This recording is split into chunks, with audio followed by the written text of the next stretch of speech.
Winnie is currently upset because cheese is in my lap, and that's where Winnie would like to be. So Winnie's gonna go sit behind the camera. You can be in charge of our cinematography. Right, Winnie girl? Yeah. You have a breathe in.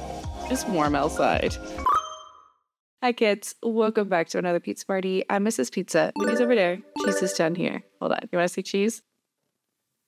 Sweet snoozy baby. I told you she liked me. And we are here today to do a recent reads. Why? Because if I wait too long, it's too many books and it's overwhelming. So I like to do this while it's a little bit short. Let's get into it, you know? Let's talk about what I've been reading, or what I was reading a while ago. I'm so far behind on these. Okay, probably gonna butcher this. I'm trying my best. Frieren? I read baby's first manga, or manga. Can I pronounce anything? Probably not. Let's try our best. I decided to pick this up because I guess there is an accompanying anime based on this series, and everybody says it's cozy and lovely and magical, and so I picked this up, and I had an okay time. For my very first experience, this seems like I did pretty well. This is just a cozy story of an elf who is, I'm assuming, immortal or just ages a heck of a lot slower than everyone around her. She, at the beginning of this story, her and her group of friends are returning from an epic adventure fantasy hero's journey where they have defeated the big bad and they're all parting ways and going on with life. She goes off around for a while, and then when she comes back, everybody has gotten really, really old, and so she is now going on an adventure after the fact, kind of coming to terms with the people around her not lasting as long. What is time? What is friendship? La la la la. It's sweet, it's cozy, it tries to get you in your feels pretty good. It was okay. I liked it just fine. I liked it just fine. It's cozy. You know, I did it. I read it. The next book I picked up after that was We Used to Live Here, and this is something that I talked about in my haunted house book recommendations, so if that's something you're interested in, I will link that over there. Are my eyeballs just like a complete and total blur? If they are, hey! This is the story of Eve and Charlie, and they have just moved into a brand new house, and they are house flippers. So this young couple buys a house, fixes it up, turns around and sells it. And so they have just moved into their most recent project. One day when Charlie heads off into town for some reason, Eve is left home alone when she gets a knock on the door, and it's a family. And they're super traditional, tight-laced, you know, non-threatening family. And they say, hey, we still live here. Can we take a look around inside? And it just kind of goes bananas from there. Because unfortunately, Eve is not the most assertive of personalities. And even though she gets very weird, kind of ominous feelings about this family, as soon as they want to come inside, she knows she shouldn't let them inside, but she doesn't quite understand why. She's not assertive. She doesn't have it in her. And so this family just kind of pushes their way in the door, and it just unravels. This is a lot of uncanny horror. This is creepy in its weirdness, in its uncanniness. Just your skin starts to crawl when some of these things happen because you just don't understand what is going on, and that's where the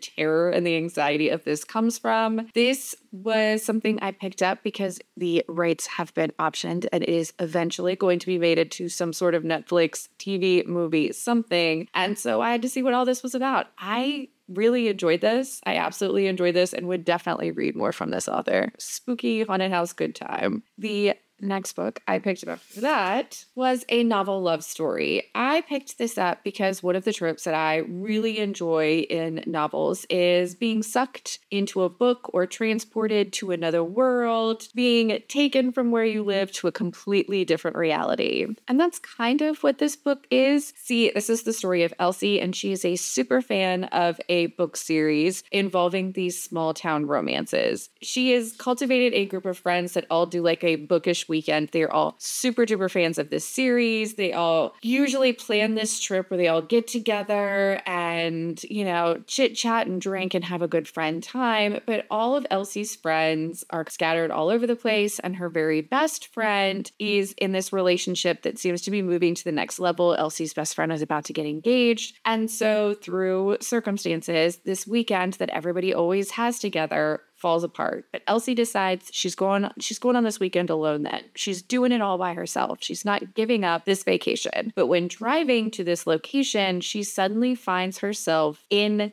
the world of her favorite book series. She has stumbled upon the small town of her dreams where she knows all the characters and all of their backstories. She ends up having some car troubles and getting stuck in this town and forming an alliance with a character that she doesn't remember from the books, but that she has an instant sort of grumpy sunshine situation happen. That setup sounds like a whole lot of fun, right? Getting sucked into your favorite small town contemporary romance book series, getting to see all your favorite characters living out their happily ever afters, visiting all of the small town adorable restaurants and bookstores and shops that you read about and dreamed about. Yeah, that sounds adorable.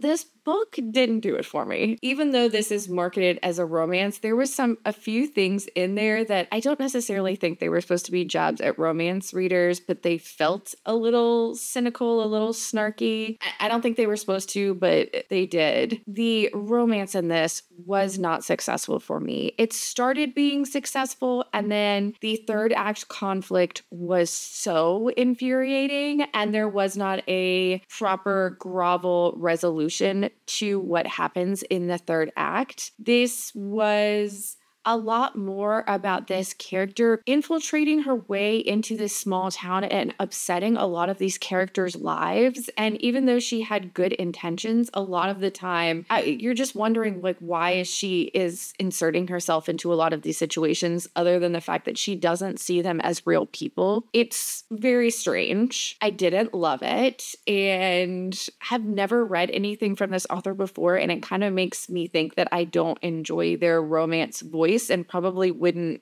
There was books I was interested in picking up from them, and they've kind of fallen really far down the list now. The execution of this was not what I needed it to be, which was unfortunate.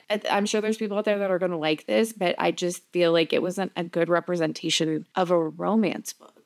Like, there was just a lot of things where you're like, what are we doing? I didn't love it.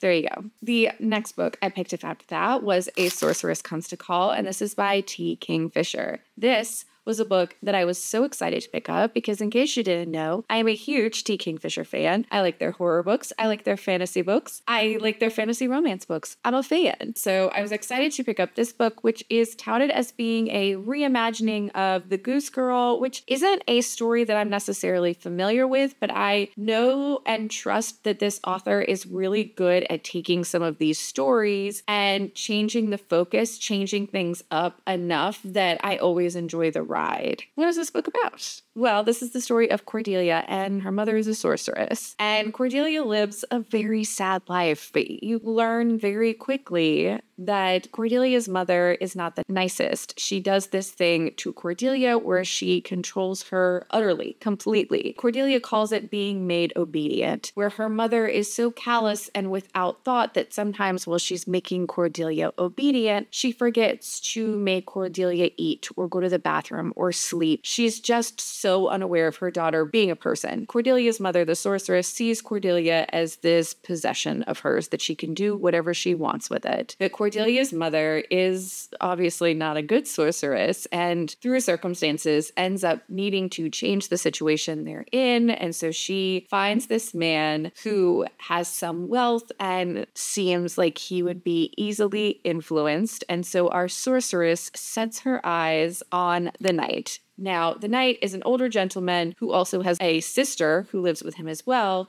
named Hester. Hester is unmarried and is the woman of the house with her and her brother. When the sorceress comes to call and starts sinking her teeth into the knight, Hester is hip immediately. And not only is she aware of what the sorceress is doing and would probably respect it a little bit if she wasn't after her brother, she also notices how Cordelia acts towards her mother, shrinking away, seeming scared, very timid. Hester's hackles go up immediately. I really enjoyed this. One, because our main characters would be secondary characters in most other novels. The daughter of the sorceress, the sister of the love interest. These characters find agency. They find each other in trying to stop the sorceress from taking advantage of people once again. I love T. Kingfisher fantasy novels because they feel like fairy tales, and like fairy tales, they tend to have a little bit of a darker edge to it. Darker things happen in this without it ever being too grotesque, too scary. It's just got that dark edge that an older fairy tale would have. I really, really enjoyed this. It was good. I liked it. I liked how these characters all came together, how they problem solved, how not every plan worked, how the sorceress wasn't necessarily this supreme evil. She was just a bad person that needed to be stopped. It was good, and I really liked it. I enjoy Kingfisher novels, so no surprise here. The next book we're going to talk about is The Elementals, and this is by Michael McDowell.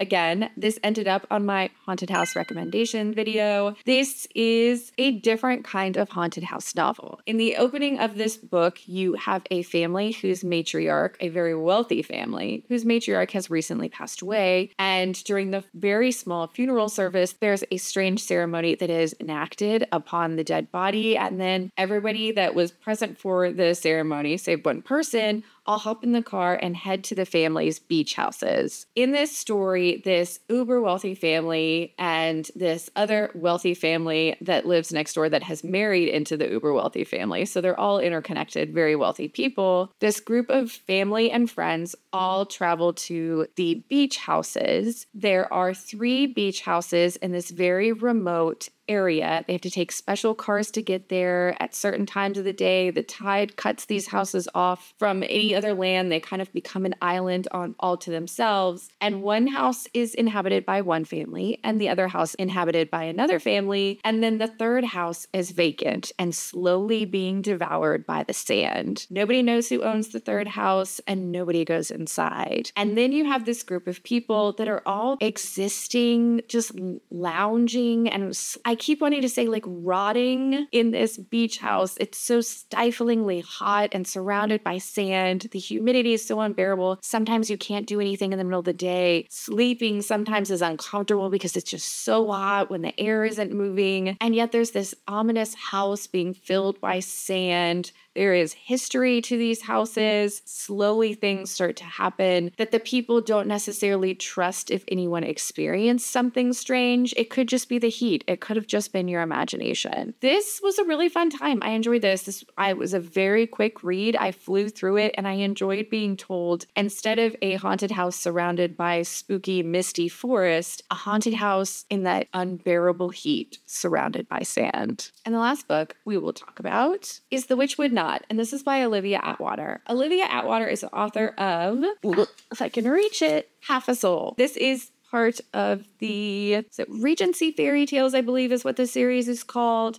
This is like if Bridgerton met the Fae. And even though these aren't spicy romance books, they are still romance books. This is that author's newest series, which is taking place in the same world, but now we are living in the Victorian era. So this is what is the name of this series? The Victorian Fairy Tales. This is the story of Winnie, and she has been brought to this big, spooky, gothic manor, set aside from everything to be the governess to a young man that will be arriving shortly with his father. His grandmother lives in this house, and this house seems to be influenced by the Fae. The surrounding woods seem to have some spooky, ooky things going on, but also the house itself has a lot of charms and different things that immediately when Winnie walks in, she knows that there is some Fae afoot. Well, you learn pretty quickly that Winnie has actually been brought to be the governess for multiple reasons. One of them being that she has a type of magic that may help the grandmother who lives in this house keep her young grandson safe while he's here. See, the Fae are not always nice, so this woman is worried that something might happen to her grandson. This is still related back to the original series, but you don't have to have read all the books in the series to pick up what's going on. There's enough explanation of the Fae world and how the Fae work and how they influence the people in this world. The Fae in this world, too, are a little more old school Fae, where they're tricksters, where there's rules they can't break, they can't lie, you never want to tell them your name, but they also sometimes are these very like elemental, slightly scary creatures that have malicious intent for the people they're encountering. They're not nice, happy fairies. They're Fae. They could be dangerous. I enjoyed this one. This is obviously another stepmother romance. And I like that we were setting up the rest of the series as well. You kind of know Winnie has two sisters, and they might be the ones that get their own books in this series. But it was a little bit dark and gothic, a little bit fae, a little bit of mystery, trying to figure out what's going on. And Winnie was a lot of fun because of her backstory and who she is. She's not putting up with nonsense. She's not necessarily scared of the fae when she encounters them. She knows a lot of their tricks. She respects them, but she's not going to let them intimidate her. I enjoyed this, and I'm definitely going to continue on with this series. But that, kids, is where we're going to end this recent reads, because that was plenty. I've talked about plenty of books, and hopefully I haven't hurt your TBR too much. You know, hopefully at least one of those books sounded good, but hopefully they didn't all make it onto your TBR, or maybe they did.